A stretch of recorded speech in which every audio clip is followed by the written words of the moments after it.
Good afternoon. All are required to mute yourself.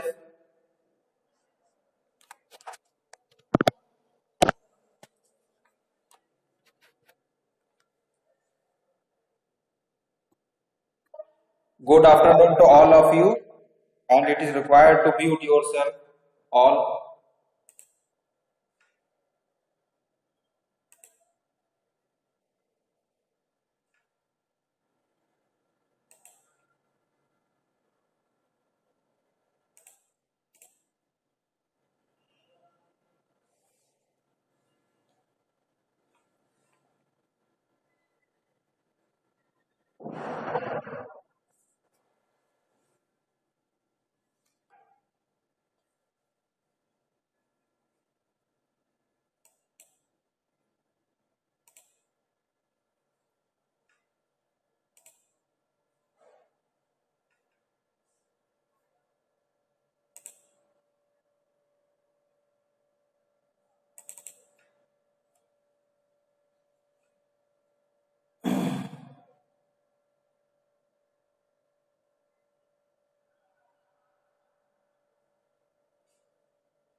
All are you able to see the screen overview?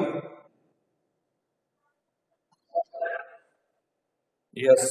Wait for 1 minute. I am also waiting some other student to join this class.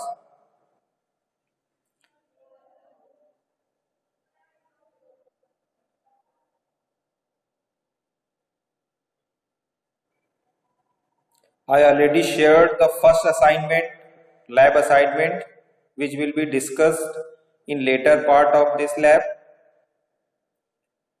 सभी को मिल गया? हुई रजत श्रीवास्तव.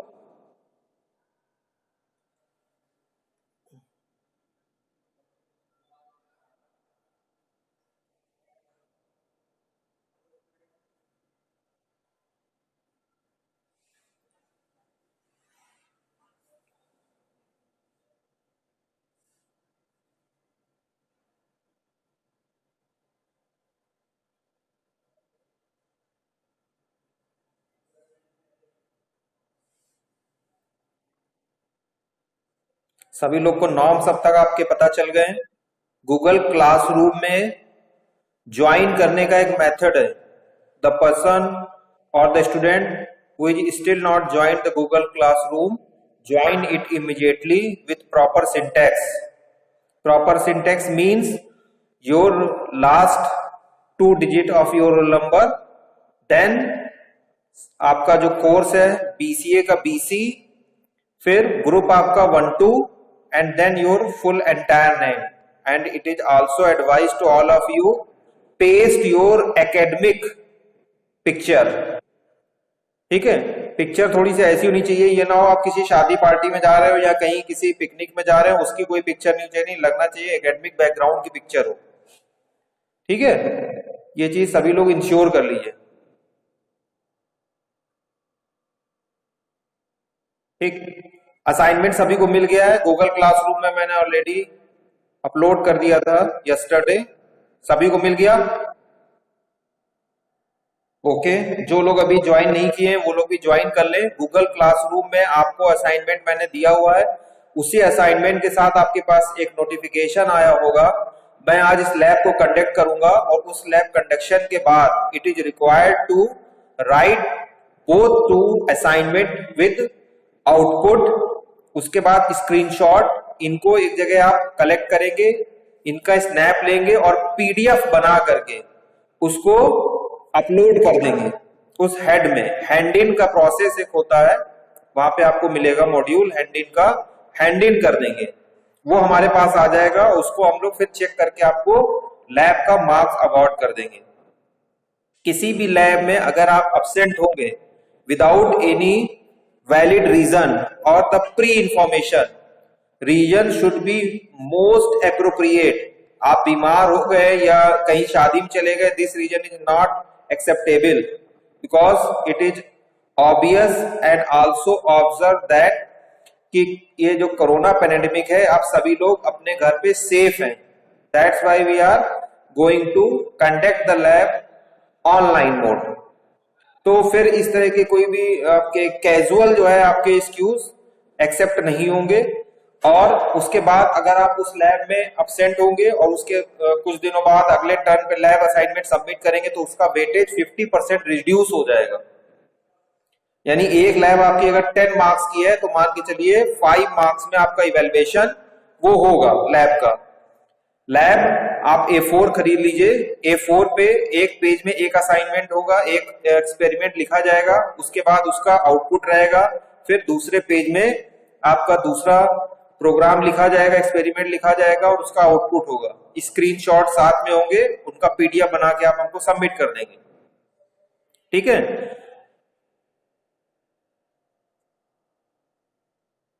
ये लगभग मैंने आपको सब चीजें बता दी हैं। बीच बीच में मैं आपको हैंडआउट इससे रिलेटेड मटेरियल पढ़ाता चला जाऊंगा, बताता जाऊंगा। इसके अलावा ये जो आपकी लैब है, ये और एक लैब आपकी है जो मिस्टर शादाब अली करा रहे हैं, ये सब्जेक्ट कोड है BCA 104 computer fundamental and C programming, ये उस पे बेस्ड है। तो मैं इधर लैब में कराता चला जाऊंगा, शादाब अली सर उधर आपको लैब में कराएंगे, और साथ ही साथ जो डॉक्टर विनय कुमार मिश्रा हैं जो कि वो आपके जो है सब्जेक्ट टीचर हैं, वो भी इसको डिटेल में पढ़ाएंगे। ठीक, वहां पे आपको ये इंफॉर्मेशन मिलती चली जाएगी। So how many of you aware about the C programming language? कितने लोग हैं जो सी प्रोग्रामिंग लैंग्वेज से अवेयर हैं? 37। प्रियंका यादव, सी प्रोग्रामिंग आती है आपको? ओके, प्रोग्रामिंग आती है आपको 10th में, बेसिक जावा? ठीक ठीक, तो आप सीख जाएंगी। 50 roll number Tushar Mishra, C programming हाँ आती है आपको? प्रोग्रामिंग आती है? ओके ओके, हाँ ठीक ठीक। 31 मयंक यादव, प्रोग्रामिंग का क्या कॉन्सेप्ट है आपके पास? Mayank Yadav, Mayank Yadav, rejoin if you are not hear me.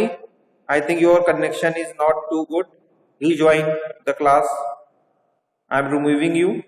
34 Pooja Thakur,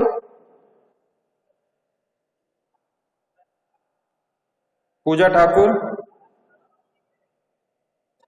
programming concept is clear? बिल्कुल नहीं आती, बिल्कुल भी 10th 12th में नहीं पढ़ी आपने प्रोग्रामिंग? किस बोर्ड से आपने अपना 12th और 10th किया है? अच्छा ठीक ठीक, यहां हम बताएंगे, ध्यान से सुनिएगा।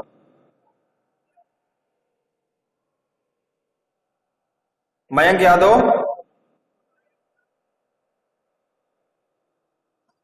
जिससे बोला जाए 34। अपना अपना माइक ऑफ करिए, जिससे बोला जाए वही बात करेगा। पूजा ठाकुर, माइक अपना तुरंत बंद करिए, नहीं तो मैं अभी रिमूव कर दूंगा। मयंक, प्रोग्रामिंग बेटे आती है आपको? ठीक ठीक, ओके। प्रखर गुप्ता,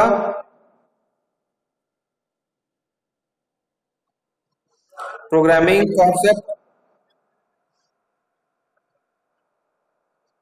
ठीक ठीक, सी बता देंगे, सीख जाएंगे आप।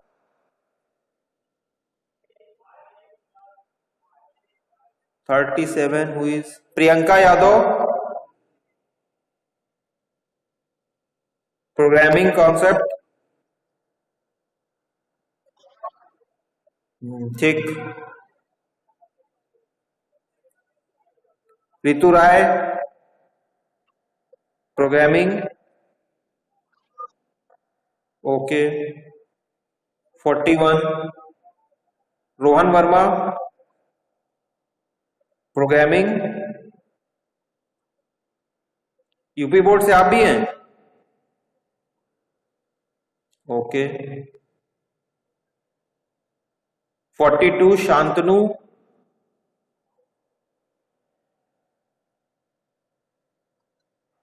ठीक ठीक। 43 शिवम कुमार,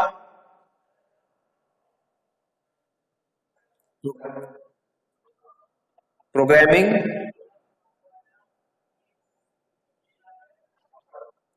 शिवांग,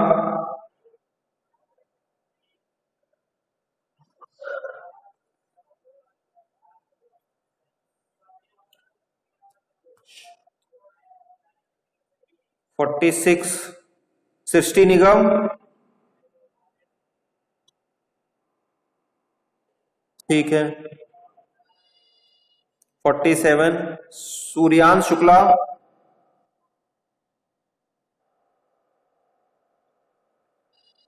ठीक ठीक।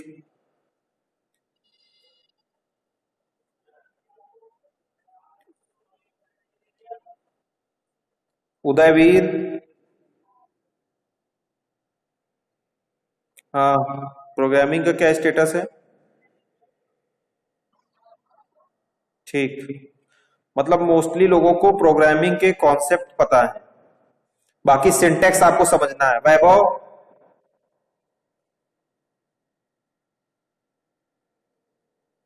वैभव पुष्पक, वैभव Pushpak,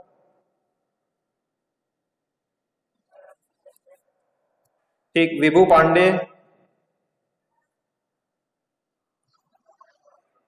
okay. Vikas Verma,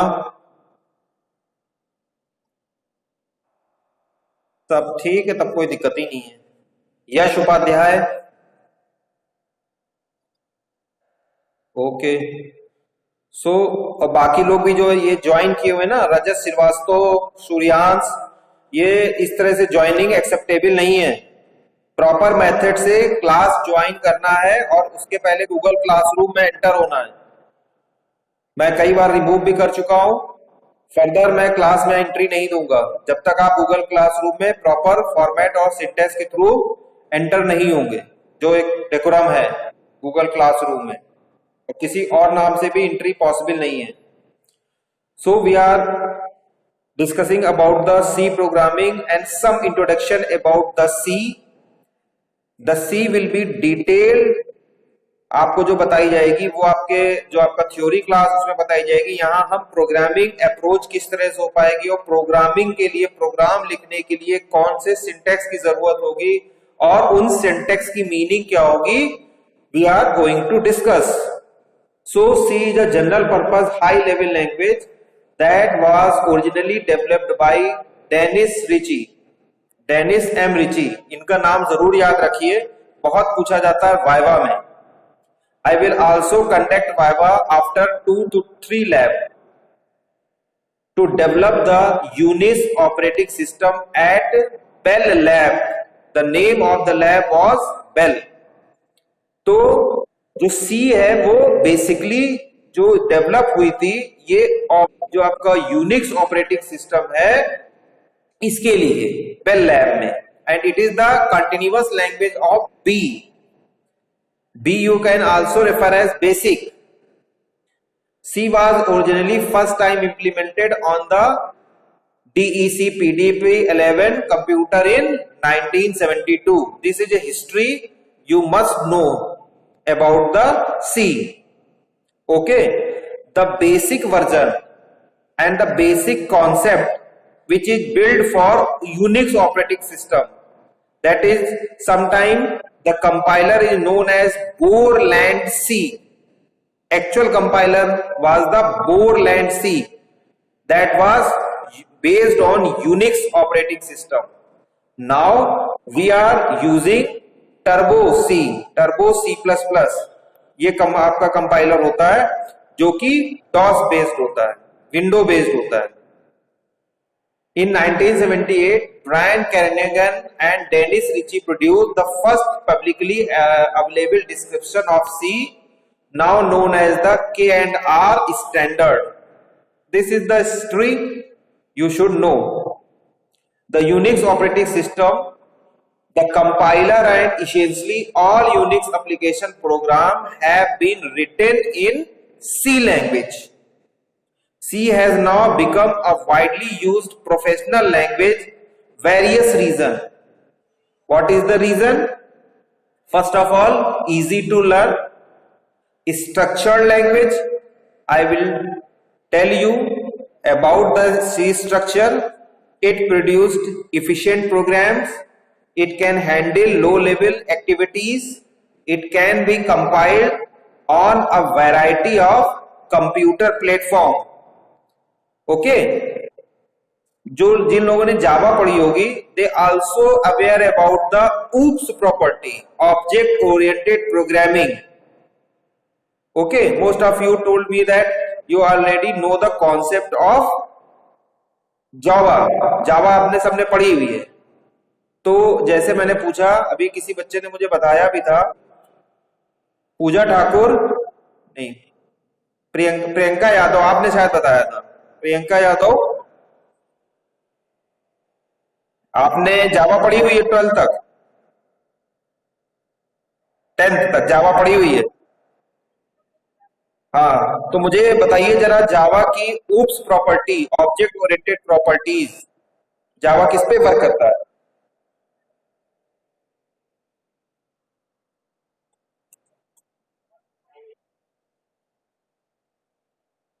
Or you know, don't waste my time. If you are comfortable to answer me, no. Can anyone tell me? Now it is generalized question. Tell me about the object-oriented programming properties or the characteristics. Many of no. One person at one time. जिसने पहले बोला 47 is Suryan Shukla. Tell me.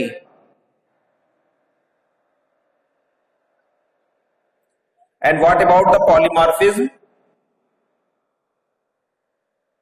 Okay, these are the basic object-oriented programming properties.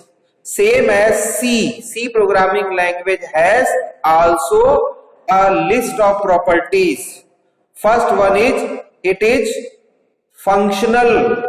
जैसे आपकी C++ या जावा object oriented programming थी, ये function oriented programming है. Means इसमें जो रियल वर्ल्ड फंक्शंस बनाए जाते हैं, उसमें रियल वर्ल्ड ऑब्जेक्ट बनाए जाते हैं, इसमें फंक्शन बनाए जाते हैं. And it is also structured programming language. Okay, and time to time I will tell you other properties. So facts about the C. C was invented to write an operating system. Already told you that it was Unix. C is a successor of B language which was introduced around the early 1970s. These are the some facts you must know about the C before you are learning it in deep. The language was formalized in 1985 by American National Standard institute ANSI, ठीक है। जो कोई आप book भी पढ़ेंगे, जैसे मैंने आपको गॉडफ्राइड की बुक बताई है, इसके अलावा बाला गुरुस्वामी की एक बुक होती है, उस समय भी आप देखेंगे तो इंट्रोडक्शन ANSI के बारे में जरूर रहा होगा, American national standard institute. The Unix operating system was totally written in C. Today C is the most widely used and popular system programming language. देखिए C है एक पर्ल लैंग्वेज होती है, PERL, project evaluation and report language. These are known as the open system programming language. There are two types of system.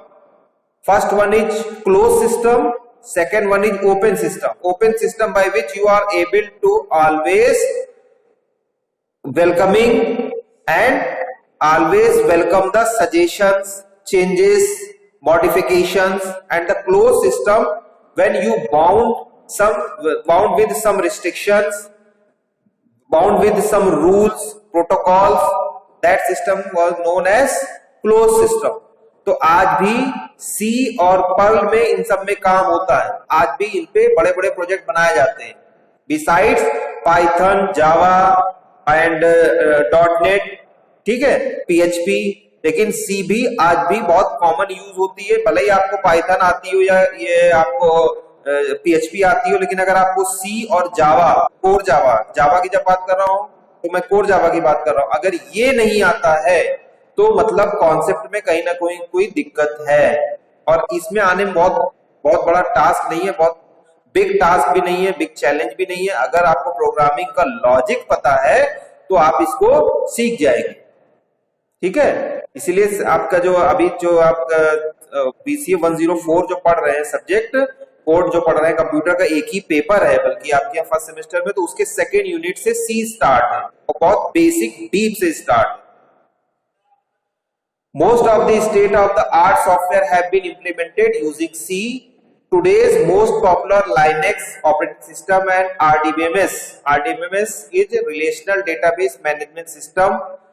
MySQL have been written in C. ठीक, MySQL, SQL, MS Access के बारे में आप सब जानते होंगे, ये सब आपके डेटाबेस हैं, ये सब डेटाबेस कहलाते हैं। Okay, C was initially used for system development work, particularly the program that make up the operating system. C was adopted as a system development language because it produces the code that runs nearly as fast as the code written in assembly language. और कुछ क्या example इनके, जैसे कि आपका operating system है, language compiler है, assembler है, टेक्स्ट एडिटर्स है, प्रिंट स्पूलर जब आप नेट सर्वर पे प्रिंटर इंस्टॉल करते हैं और उसके बाद उसमें आपकी जो जॉब है वो कहीं ना कहीं एक पूल के फॉर्म में चली जाती है, या कभी कभी there is a possibility to wait for network issues, then it become as print spooler. Network drivers, modern program, database, language interpreters and some utilities. Now come to the C programme.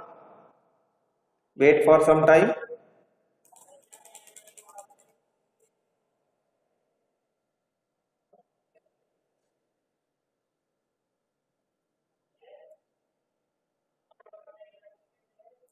C program can vary from 3 lines to millions of lines, and it should be written into one or more text files with extension .c. तो जो C की file का extension होगा वो .c होगा। अभी मैं आपको बताऊंगा, अभी एक प्रोग्राम भी लिख के दिखाऊंगा ऑनलाइन, तो आपको .c से उस प्रोग्राम को सेव करना होगा, ठीक है, ध्यान रखना है। जो हम आपको एडिटर बताएंगे, जो कंपाइलर बताएंगे, वो टर्बो C++ कंपाइलर होगा। सभी लोग अपने जिनके पास पीसी है, कितने लोगों के पास पीसी या लैपटॉप नहीं है ये मुझे बताइए पहले, तो 1 by 1 जिनके पास पीसी या लैपटॉप में है। सूर्यांश शुक्ला, तो कैसे आपने 10th में प्रोग्रामिंग की थी?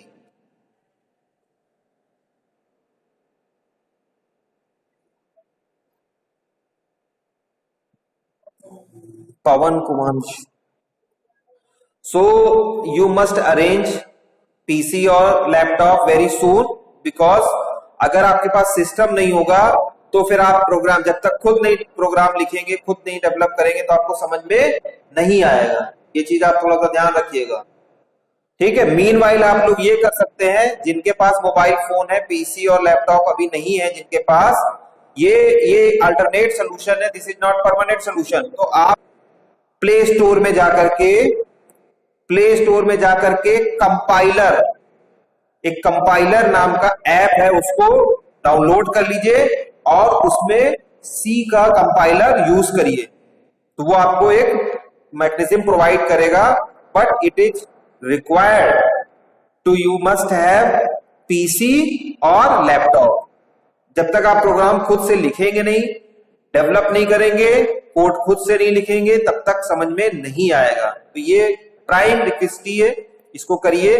साथ ही साथ जिनके पास अभी तक सी का सॉफ्टवेयर नहीं है, कंपाइलर नहीं है, वो लोग जरूर नेट पे डाउनलोड कर लें। चाहे आपका ऑपरेटिंग सिस्टम जो है विंडोज का 7, 8, 9, 7, 8 या 10 जो भी हो, वो 32 बिट और 64 बिट दोनों में अवेलेबल है, उसको जरूर इंस्टॉल कर लीजिए कंपाइलर को, ठीक है। अभी मैं आपको दिखा भी दूंगा, जो लोग पहली बार देख रहे हैं, जिनको नहीं पता है वो भी देख जाएंगे। हाँ बताइए।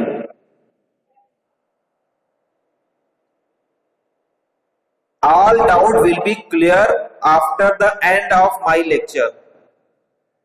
So wait for some time and have patience. All queries will be addressed. Don't worry. Don't break my rhythm. ठीक है, जो भी होगा मैं आपको सब बताऊंगा, जो भी डाउट होंगे। I will also take your question. जो मेरी क्लास का जो पैटर्न है या लैब का जो पैटर्न होगा, this will be duplex. ये सिंप्लेक्स मोड में नहीं होगा, डुप्लेक्स मोड में होगा, बट एक टाइम के बाद होगा। Let me finish. हो सकता है आपके सारे डाउट मैं यहीं पे क्लियर कर दूं, आपको क्वेश्चन पूछने की जरूरत ही ना हो। Okay,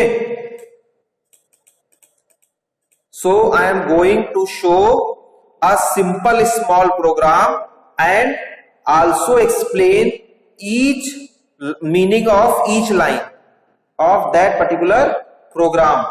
so here is the एक सिंपल एक प्रोग्राम मैंने लिखा हुआ है। क्या सभी लोग ये आपका एक जो बॉक्स में इनक्लोज प्रोग्राम है देख पा रहे हैं? जो लोग यूपी बोर्ड से सुन रहे मतलब पढ़े हुए हैं, वो मेरी आवाज को या मेरे प्रोनाउंसिएशन को समझ पा रहे हैं, क्योंकि मैं इंग्लिश में और हिंदी में दोनों में बोल रहा हूं, ठीक है। जो आपको वर्ड ना समझ में आए, जो आपको लगे कि बात मेरी नहीं समझ में आ रही, बाद में आप मुझसे पूछ भी सकते हैं, इसलिए मैं दोनों में ही। हो सकता है कुछ लोग अभी इंग्लिश में कंफर्टेबल ना हो, बट ये ध्यान रखना है कि यहाँ पे जो आपका पेपर का मोड होगा वो पूरा इंग्लिश में ही होगा। पेपर जो आपको मिलेगा वो इंग्लिश में ही आएगा और आपको आंसर भी इंग्लिश में ही करने हैं। तो if your communication is weak, तो इसमें आप थोड़ी मेहनत करिए। एक सब्जेक्ट है आपका BCA 101, मिस्टर अमिताभ द्विवेदी पढ़ा रहे हैं, वो इसीलिए है, प्रोफेशनल कम्युनिकेशन के लिए, वो इंग्लिश का ही पेपर है। तो देखिए इसमें आपका एक प्रोग्राम है, मैं आपको माउस भी इसके ऊपर ओपन कर रहा हूं। तो जो पहला लाइन है, अगर आपके पास पेन और पेपर है तो इसको नोट कर लीजिए। जो मैं कह रहा हूं ये सुनने के लिए नहीं है, नोट करने के लिए, प्रैक्टिकल है। अगर आप साथ साथ समझते चले जाएंगे, एक एक लाइन का मीनिंग समझते चले जाएंगे, तो आपको इजीली समझ में आएगा। और ये बेसिक प्रोग्राम है, या you can also so that, या जो है समझ सकते हैं कि ये स्ट्रक्चर ऑफ द सी है और ये फिक्स्ड फॉर्मेट है। सो पहली लाइन है, this is hash. Special type के सिंबल होते हैं आपके कीबोर्ड में, तो ये एक हैश सिंबल है, इसको हम लोग कहते हैं प्री प्रोसेसर। हैश इंक्लूड, और ये आपके डेलिमीटर्स हैं। वैसे तो आप इनको ग्रेटर देन एंड जो है लेस देन के सिंबल के नाम से भी जानते हैं, लेकिन जब ये एक पर्टिकुलर दोनों एक साथ जुड़ जाते हैं, इसको हम लोग डेलीमीटर कहते हैं। और इस डेलीमीटर में stdio.h ये एक हेडर फाइल है। .h का मतलब जिस भी फाइल में h लग जाए, डॉट के बाद .h लग जाए, ठीक है, जिस फाइल के आगे डॉट एच लग जाए वो हेडर फाइल होती है। तो hash is the pre processor. तो बिना इसके आपका प्रोग्राम कंपाइलर पढ़ेगा ही नहीं। कंपाइलर का मेन काम क्या होता है, ये एक साथ कई सारी लाइन को पढ़ लेता है और उसके बाद उसकी गलतियां बताता है। Interpreter line by line program को पढ़ता है और उसकी गलतियां बताता है। कंपाइलर एक साथ नंबर ऑफ लाइन को पढ़ के फिर पूरी गलती बता देता है। अभी सर पढ़ाएंगे आपको कंपाइलर और इंटरप्रेटर, ठीक है, डिटेल में थ्योरी क्लास में। तो ये जो कंपाइलर है ये पूरे प्रोग्राम को पढ़ता है, लेकिन वर्ड बाय वर्ड पढ़ेगा और आखिरी में एरर देगा। Interpreter line by line error बताता है। तो सबसे पहले जो आपका कंपाइलर है वो हैश को ढूंढता है। बिना हैश के ये रन ही नहीं होगा और हैश के अलावा कोई और सिंबल यूज नहीं होता है। This is reserved special word, ठीक, special symbol. Hash include, include का मतलब आपने उस जो आपकी हेडर फाइल है STD standard IO input output, input output की एक फाइल होती है जिसमें नंबर ऑफ इनपुट और आउटपुट सिंटैक्स या कमांड्स होते हैं जो हम लोग अभी डिस्कस भी करेंगे। कुछ तो इसमें है भी, वो मैं आपसे बता दूंगा। तो वो कमांड पूरे इसमें लिखे होते हैं, इस फाइल में मेंशन रहते हैं। उस पूरी फाइल को आप इंक्लूड करा लेते हैं, ठीक है। ये पूरी फाइल आपकी जो है वो हेडर फाइल ये आपकी इंक्लूड हो जाती है। You can also say that कि ये आपकी लाइब्रेरी फाइल होती है, इसको आप इंक्लूड करा लेते हैं फॉर योर रेफरेंस। बिना इसके प्रोग्राम नहीं चलना है। हैश इंक्लूड का मतलब इन्वॉल्व कर लेना, और हैश के साथ ही प्री प्रोसेसर होता है, ये सारा टास्क परफॉर्म होता है, ठीक। उसके बाद देखिए लिखा है मेन। मेन जो है ये आपका most important and crucial component होता है, जिसको हम लोग कहते हैं फंक्शन। मेन फंक्शन के बिना भी प्रोग्राम आपका नहीं चलेगा। कंपाइलर ये सब ढूंढता जरूर है। स्ट्रक्चर ऑफ सी की जब बात करें तो सबसे पहले हैश ढूंढेगा, उसके बाद आगे नहीं देखता है, उसके बाद वो मेन को ढूंढने लगता है, मेन पे जाता है। और इंटीजर है वो इसलिए दिया हुआ है कि हर, यहां पे अभी हम लोग बात करेंगे, हर फंक्शन या वेरिएबल का एक डेटा टाइप होता है। तो ये इंटीजर, इंटीजर आप सब समझते हैं, न्यूमेरिक, कैरेक्टर के लिए सी होगा, CHAR, ठीक है। इसका फर्दर सिंबॉलिक रिप्रेजेंटेशन भी होगा ड्यूरिंग द रीडिंग, ठीक है। और इंटीजर के लिए डी चलता है, परसेंटेज के साथ चलेंगे ये। जहां डेसिमल की बात होगी वहां फ्लोट चलता है, ठीक है। जहां पे और ज्यादा डेसिमल की स्पीड बढ़ती है, आपकी फ्रीक्वेंसी बढ़ती है, तो वहां पे डबल चलता है। डेटा टाइप, जब उसकी टाइप की बात करेंगे, स्टोरेज की बात करेंगे, साइज की बात करेंगे, तो इंटीजर 2 बाइट लेता है, फ्लोट 4 बाइट लेता है, कैरेक्टर 1 बाइट लेता है एंड डबल 8 बाइट लेता है। और ये आप कैसे पता लगाएंगे, एक साइज ऑफ ऑपरेटर होता है, उसके थ्रू आप इसको साइज को पता लगा सकते हैं। तो बिना मेन के प्रोग्राम नहीं चलेगा। फिर आता है मेन के बाद आपके जो एक जो स्मॉल ब्रैकेट का कॉम्बिनेशन होता है, left parenthesis and right parenthesis, ये लिखा होता है। कहीं कहीं आपको इसमें आर्गुमेंट भी पास करना पड़ता है, वो आप आगे पढ़ेंगे डिटेल में जब फंक्शन की बात करेंगे। अभी तो यहाँ पे ये यहाँ बंद कर दिया जाता है, ठीक। उसके बाद कर्ली ब्रेसेस होता है, ये फिक्स्ड है, ये होना ही होना है। फिर ये देखिए कमेंट लिखा हुआ है। कमेंट लिखने का ये तरीका होता है, या तो दो लाइन जो है, जो आप स्लैश और स्टार, उसके बाद लास्ट में स्टार और स्लैश देख रहे हैं, या तो ये तरीका होता है कमेंट लिखने का, हेडिंग डालने का, comment you can say that heading. या आप दो जो आपके ये स्लैश लगे, ये शुरुआत में 2 कंटिन्यूअस लगा देंगे तब भी कमेंट ले लेगा। ये फॉर हेडिंग और द कमेंटिंग। फिर प्रिंटफ, प्रिंटफ क्या होता है, प्रिंट के लिए होता है।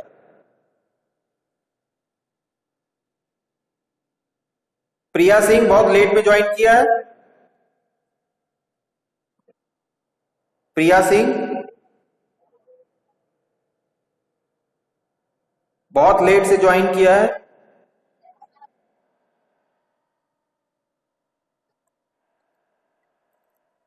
तो पहले से करना चाहिए, इतने दिनों से कोड दे रहा हूं मैं आपको और आप प्रॉपर तरीके से आपने अपना जो सिंटेक्स होता है उसको भी फॉलो नहीं किया है। अगर प्रॉपर सिंटेक्स फॉलो नहीं करेंगे, मैं बार बार कंटिन्यूअस मैसेज दे रहा हूं फर्स्ट ईयर ग्रुप में, मैं आपको रिमूव कर दूंगा। अभी आप कर लीजिए, उसके बाद नहीं तो मैं रिमूव कर दूंगा, ठीक। और उसके बाद देखिए प्रिंटफ लिखा हुआ है, बस शट अप, अब थोड़ी देर शांत रहिए, मेरी बात सुनिए। प्रिंटफ स्टेटमेंट जो है वो प्रिंट करने के लिए होता है।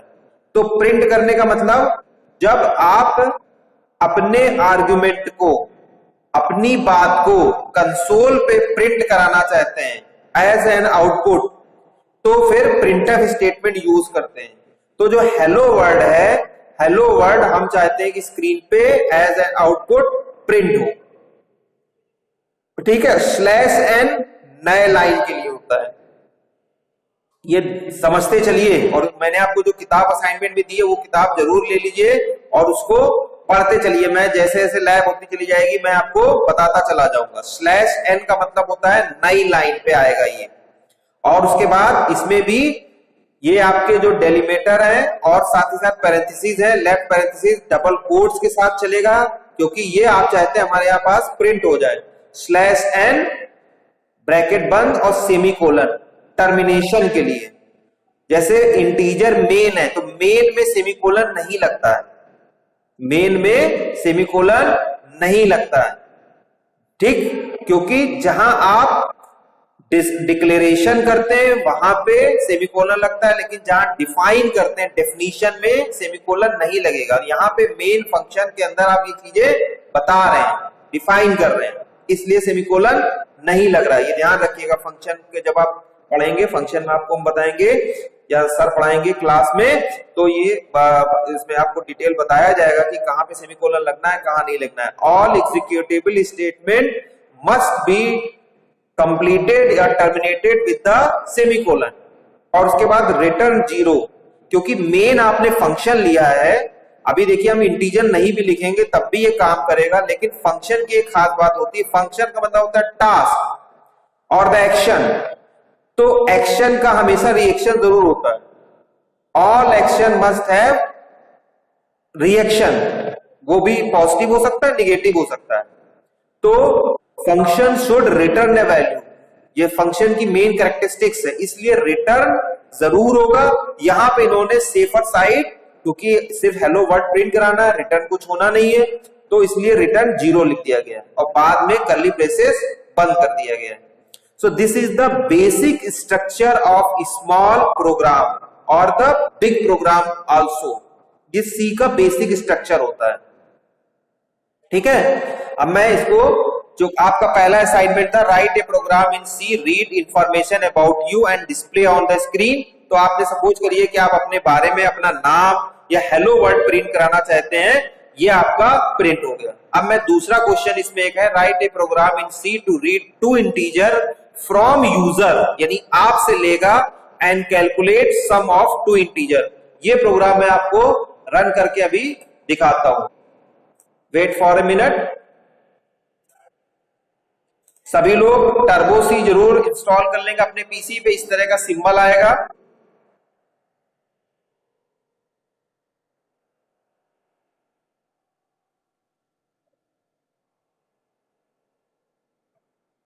डॉक्स बॉक्स के साथ ही साथ ये होगा।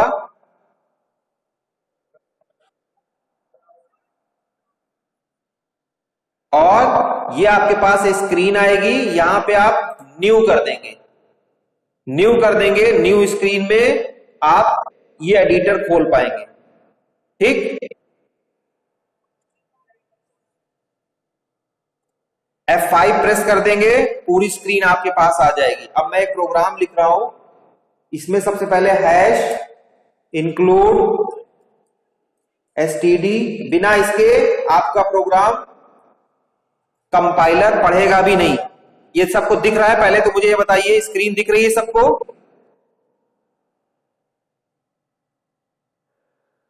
हाँ देखिए, इंक्लूड में मेरा ई छूट गया है, ई लिख देता हूं, हैश इंक्लूड stdio.h, और इसमें भी कोई सेमीकोलन नहीं लिखता है। ये हेडर फाइल है हमारी, stdio का मतलब हो गया स्टैंडर्ड इनपुट आउटपुट।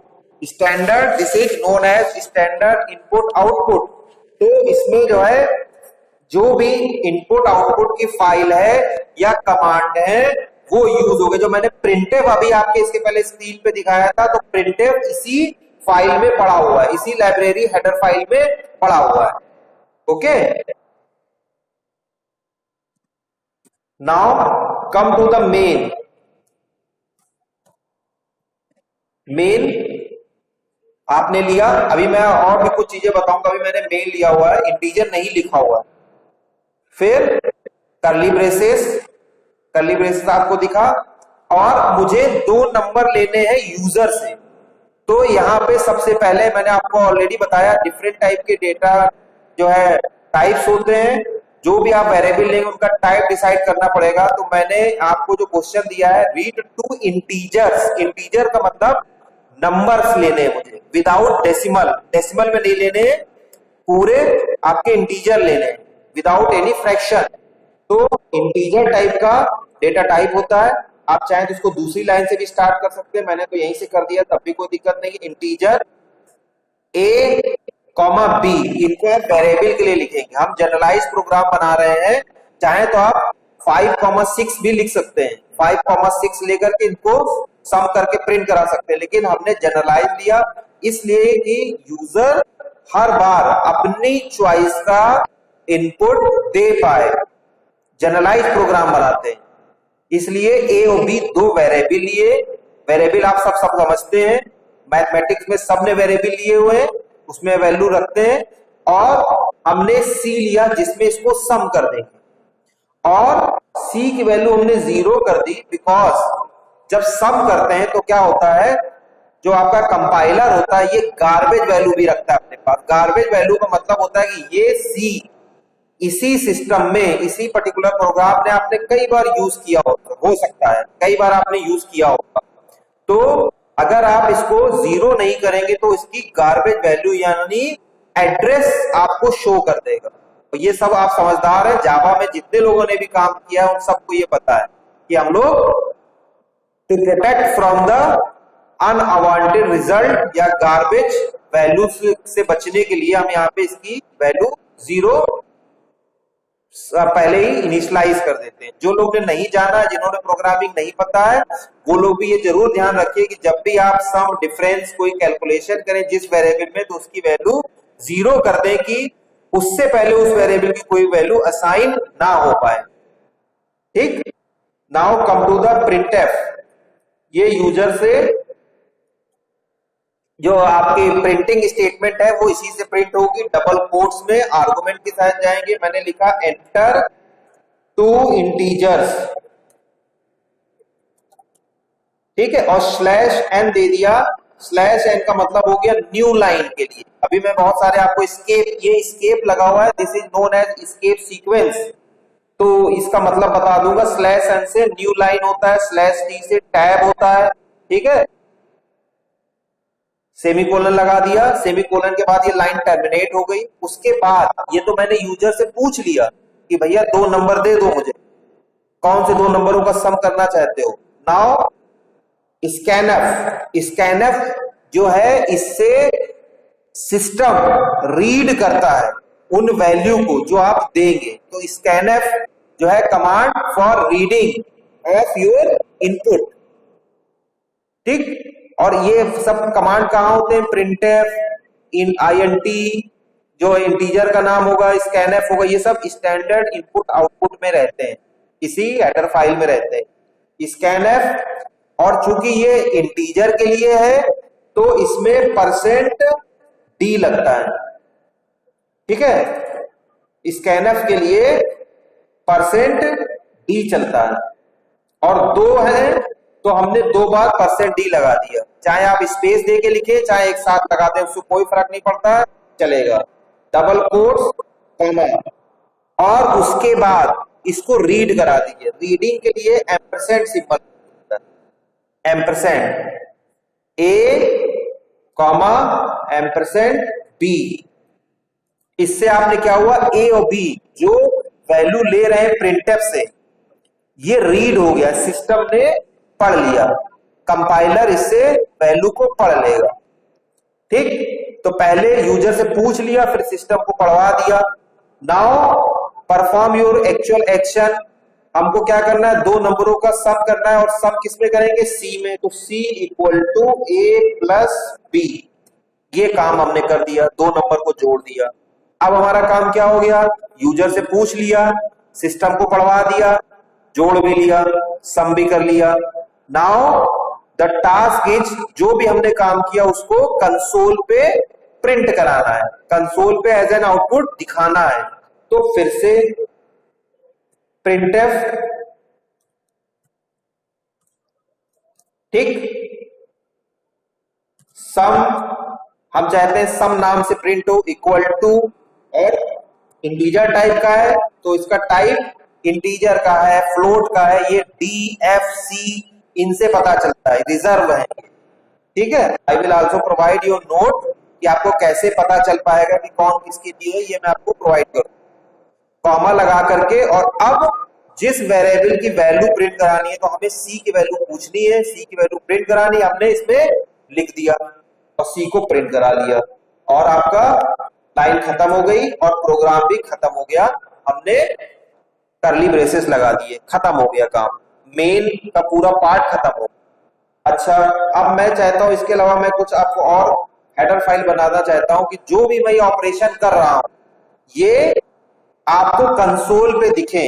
तो कंसोल की पूरी डीलिंग जो होती है वो हैश इंक्लूड एक दूसरी हेडर फाइल होती है, इसको हम लोग कहते हैं कोनियो, कोनियो डॉट एच।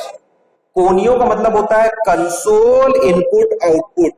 तो जो भी कंसोल का मतलब यूजर की स्क्रीन पे जो भी काम हो रहा है वो इस फाइल के थ्रू ही, इस फाइल के जो है रिजर्व फंक्शन होते हैं उसके थ्रू होता है। दूसरा, मैं ये चाह रहा हूं कि जब भी मैं ये प्रोग्राम, तो मेरा जनरलाइज है, कई बार इनपुट दूंगा, कई बार आउटपुट आएगा, प्रोग्राम बार बार रन कराएंगे तो हर बार आपकी स्क्रीन क्लियर होती जाए। जावा में भी आपने फंक्शन एस्केप सीक्वेंस पढ़े होंगे, लेकिन यहाँ पे एक क्लियर फंक्शन होता है जिसको हम कहते हैं क्लियर स्क्रीन, CLR SCR। और साथ ही साथ वैल्यू के लिए, कंसोल पे देखने के लिए गेट CH ये फंक्शन यूज होता है। गेट CH का मतलब गेट कैरेक्टर, तो आपका पूरा पूरा आउटपुट आपको दिख जाएगा। अच्छा, इसका आपका जो एक्सटेंशन है, ऑलरेडी टोल्ड यू, .c होता है। तो before you are going to compile your program you must save as integer .c। हमने इंटीजर .c से इसको सेव कर दिया। अब देखिए इसका एक्सटेंशन चेंज हो गया, सभी लोग देख पा रहे हैं, इंटीजर .c हमने कर दिया, नाम सबने देख लिया, चेंज हो गया।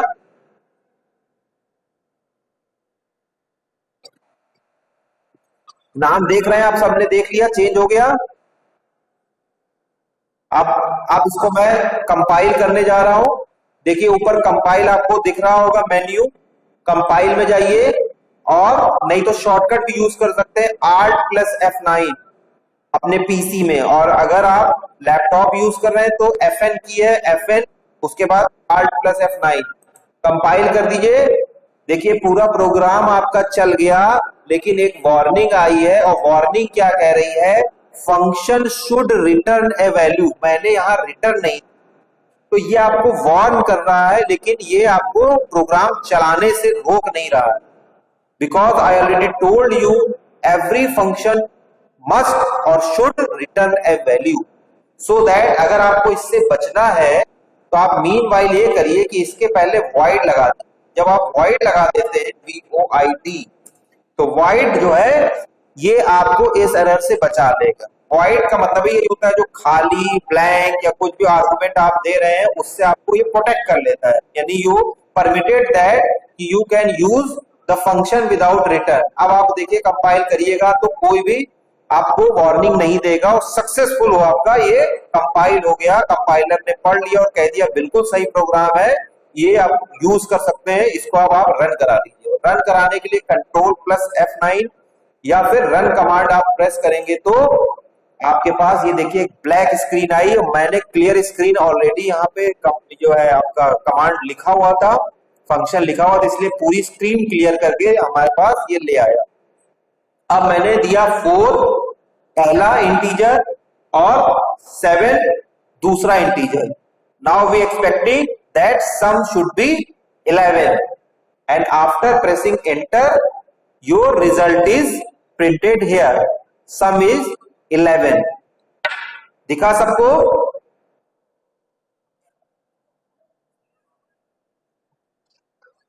ठीक, और उसके बाद आप एंटर कर देंगे तो दोबारा अपने प्रोग्राम में पहुंच जाएंगे. So this is our first program. पहले प्रोग्राम में तो हेलो वर्ल्ड प्रिंट कराना था जो आपको हमने असाइनमेंट दिया था, और दूसरा प्रोग्राम में ये हमने आपको बताया. I know and also expecting that most of you are have many doubts. ठीक है, today time is limited but I also welcome some important question. जो आपको लग रहा है पूछने चाहिए वो पूछ लीजिए फटाक से. हाँ, टाइम भी लिमिटेड है. हाँ बताइए बेटा, क्योंकि दूसरी ग्रुप की भी लैब है. बताइए. हैं? परसेंट टी इसलिए यूज किया क्योंकि हमने आपको बताया इंटीजर. तो जब इंटीजर टाइप है तो जो आपका कंपाइलर है वो हमने ए बताया, लेकिन कंपाइलर को कैसे पता चलेगा कि इंटीजर है? तो डी बताता है कि ये इंटीजर टाइप का है. ठीक है. हाँ, अभी एफ यूज करेंगे फ्लोट के लिए, तो भाई उसको कैसे पता चलेगा, सिस्टम को कैसे पता चलेगा? तो एफ फ्लोट के लिए होता है. कैरेक्टर है तो सी कैरेक्टर बताएगा. ठीक है, ये बताएगा. हाँ मुझे भाई, मैं देखिए अभी जिनको ने नहीं पढ़ा है उनके पास बहुत सारे क्वेश्चन होंगे, तो ये मैं जैसे जैसे आपको प्रोग्राम कराता चला जाऊंगा. अभी तो आज इंट्रोडक्शन दिया था, वैसे वैसे मैं आपको क्लियर करता चला जाऊंगा. And I will also provide you some basic notes. Preliminary जो इंट्रोडक्शन है वो भी मैं आपको दूंगा, और साथ ही साथ ये आपसे सभी से एक्सपेक्टेड है कि ये 2 किताब जो मेंशन की है वो आप जरूर इसमें खरीद लीजिए. और मुझे अटेंडेंस दे दीजिए सबसे पहले. मयंक यादव,